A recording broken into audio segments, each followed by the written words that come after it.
How to post comment in Edits and Instagram app. If you have been using the Edits application and wondering on how to post a comment on the Reels on it, don't worry. In this video, I will show you how to do it, so let's get started. First of all, open the Edits application, just like this. After that, tap onto the Reels button right here, tap on it.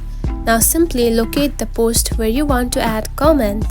Then here you can find 3 dot lines right here. Select it. Then tap on to view on Instagram. And now you can see the post is now seen. Now to post comment, here you can find the comment button right here. Tap on it.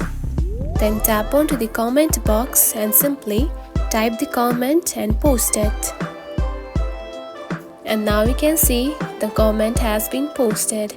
And that's it. This is how you can post a comment into the Edits and Instagram app.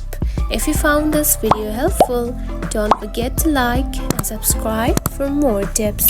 Thanks for watching.